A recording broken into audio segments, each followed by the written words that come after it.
The suicide bomber, 22 years old, born in Manchester. How do these young people get radicalised? Good morning. Basically, we need to be very realistic when dealing with this matter. You have a 22-year-old who gets radicalised over 2 or 3 sermons within a Friday mosque gathering.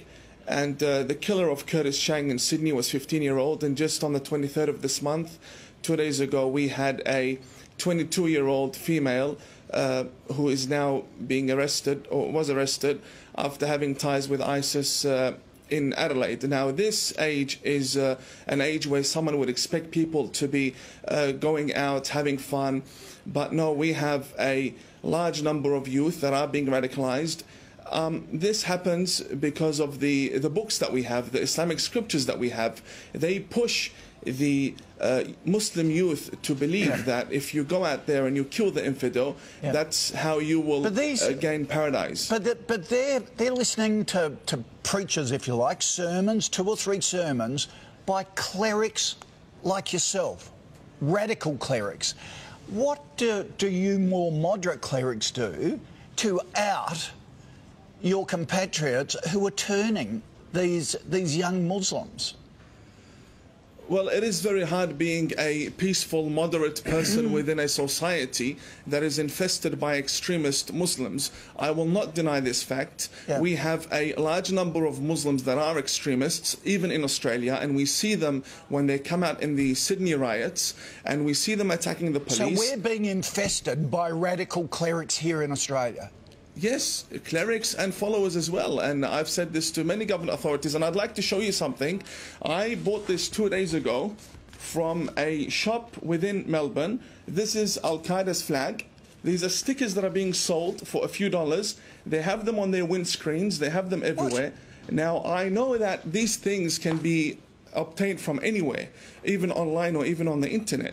But when you have stores openly selling these items with full audacity and creating this jihadi atmosphere for the youth to put on their cars, fully modified cars now, instead of having stickers. So you're saying, do you believe our authorities should have more powers to get rid of these radical clerics and paraphernalia like that?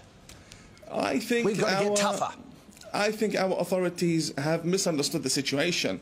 They have good relationships with the Muslim community, but having good relationships with the Muslim community does not necessarily mean you have control over them and that you can prevent a lone wolf attack. Yep. Jamal, you've constantly condemned many acts of terror.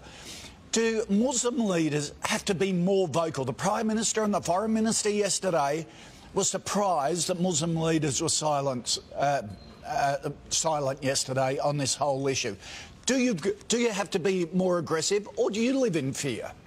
Look, we don't live in fear. We live in a very peaceful country. I don't know where the Imam got his information from. First of all, these scriptures existed for hundreds of years. They didn't incite for violence or terror act. It is an ideology of the so-called Islamic State and Daesh, and they are actually targeting the vulnerable young people, impressionable people. But we are Australian. Our Prime Minister has expressed the feeling of the nation, and that includes Australian Muslims. Our Grand Mufti only yesterday, our Grand Mufti have condemned this act. We have shouted from the rooftops our condemnation of these acts. Now, Imam, what more can we do? Only last Jamal, week... Imam, you're shaking your head. Is there a disconnect between Muslim leaders? I disagree. I disagree. We have a situation where there is a month doesn't go by without a terrorist attack happening somewhere around the world. And for the past 1,400 years, we have had a religion of war. That's exactly what we have had. This is not something I'm imagining. These are facts. We've had many wars. How did Islam spread from Saudi Arabia down to Indonesia and Bosnia? All spread by the sword. We had many wars. And for someone to come and say these Islamic scriptures have nothing to do with it, I mean, that's against the facts. That's not true. The Islamic scriptures is exactly what is pushing these people to behead the infidel. Let me tell you something. The people that are beheading, that the person that killed the young girls in Manchester did so believing he was going to dine with the Prophet Muhammad that very night. And that is because the Islamic scriptures... That's not true. There is nothing...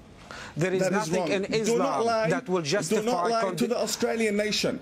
Listen, we have there is in our nothing books in the Islam teachings that will justify killing innocent people. to behead people and to kill and massacre people. You cannot sit there and lie to the Australian people. Wait a second. I came here believing that you are a moderate person. Do not lie to the Australian public. Reply to Jamal. Do not lie to the Australian public. Our books teach the beheading of people. Jamal, you go ahead. I never lied in my life. I've always said what I believe in, and what I believe in is the truth. Now, these suicide bombers, that what we saw in Manchester, everyone would know in the Muslim community that he is not going into heaven, he's going to hell. He just killed innocent people, let alone children. It is a horrific act. We condemn it. We are against it. And there is nothing in our religion will support killing of innocent people. Full stop. Okay. All right. Thank you for you both for your time this morning. I appreciate it. Thank you.